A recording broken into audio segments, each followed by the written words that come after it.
Salut tout le monde, j'espère que vous allez bien. Je m'appelle Sophie et j'aide les humains et les animaux à mieux se comprendre avec la communication animale. Je vous propose une vidéo aujourd'hui un peu plus longue que d'habitude pour vous raconter l'histoire vraie de Raikou, le chat qui avait disparu et qui est revenu. Raikou avait 3 ans. Un beau jour d'été, sa famille déménage. Raikou passe une semaine à l'intérieur, le temps de s'habituer à son nouvel habitat, puis il est autorisé à sortir en même temps que ses humains partent en vacances et confient la garde de Raikou à une personne proche. À leur retour, 2 semaines plus tard, Raikou a disparu. Il le cherche partout, remue tout le voisinage, demande à tout le monde, vérifie toutes les caves, les abris, etc. Et rien. Et c'est à ce moment-là qu'à bout d'idée, la gardienne de Raikou me contacte et me demande si je peux l'aider avec la communication animale.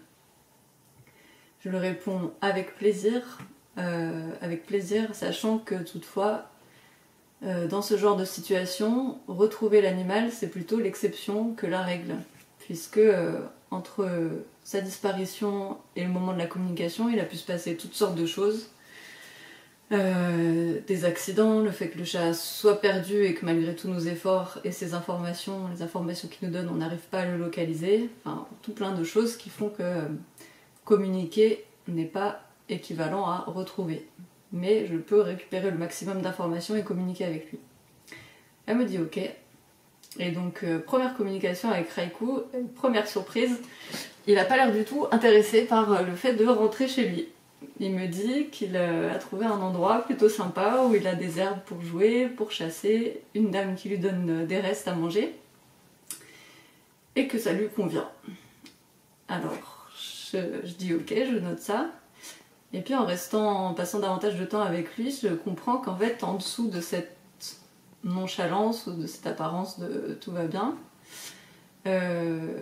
il me dit qu'il s'est senti vraiment profondément déboussolé et inquiet pendant la séquence d'événements qui a précédé sa disparition.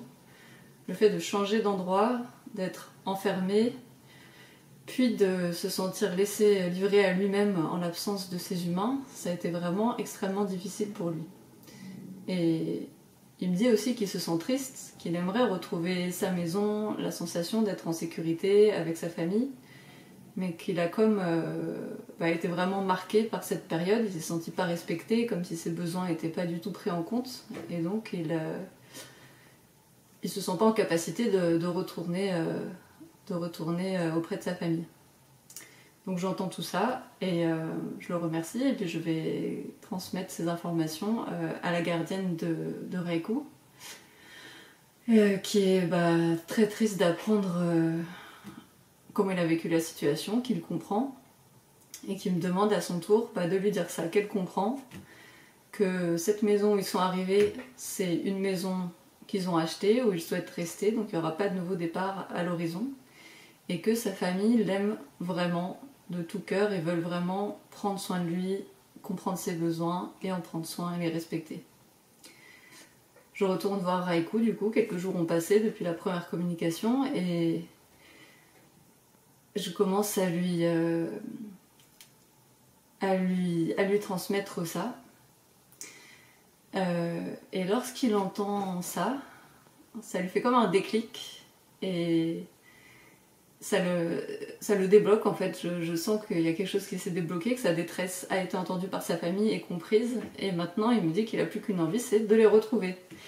Et aussitôt dit, aussitôt il part comme une flèche, il quitte la communication en partant en trombe et en me disant je sais où les trouver, j'y vais. Donc j'ai à peine le temps de lui dire sois prudent avec les voitures qu'il est parti en fait. Donc la communication se termine, j'appelle tout de suite l'humaine et je lui partage la bonne nouvelle. Sachant qu'on n'avait rien d'autre, du coup on savait juste qu'il voulait les retrouver et qu'il normalement savait comment faire et où aller. Et donc un après-midi passe et ses gardiens sont au taquet, sortent le plus possible de la maison, l'appellent et rien, pas de signe de Raikou. Puis le lendemain, rebelote, toute la journée passe et pas de nouvelles, pas de signes, pas de signalement. Donc on commence à évidemment se poser des questions et aussi accepter le fait que malgré ce que Raikou veut et dit, il a pu se passer plein de choses, il a pu se perdre, il a pu changer d'avis, il a pu rencontrer quelqu'un, quelque chose de positif ou de négatif sur sa route, et qu'on ne peut pas toujours tout maîtriser.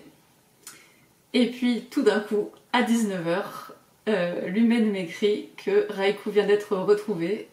En fait, il vient d'arriver en miaulant comme un fou devant la porte de leur ancienne habitation. Il avait en fait retrouvé leur ancien logement, puisque pour lui apparemment c'était là qu'il pouvait trouver ses humains. Je pense qu'il n'avait pas intégré le déménagement.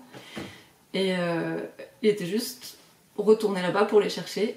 La nouvelle locataire du logement en question a contacté la famille de Raikou et ils ont pu venir le chercher sans lui parce qu'il était un peu amaigri par son séjour à l'extérieur. Voilà. Je vais le partager avec vous parce que c'est vraiment un très belle, juste une très belle histoire. Voilà. Après, si vous voulez qu'on en discute en commentaire, entendre vos réactions, vos avis, vos expériences, peut-être vous-même dans ce genre de situation, c'est vraiment avec plaisir que je vous lis et que je vous réponds. J'espère que ça vous aura intéressé, que c'est clair, et je vous souhaite un très bon week-end. Prenez soin de vous et à bientôt.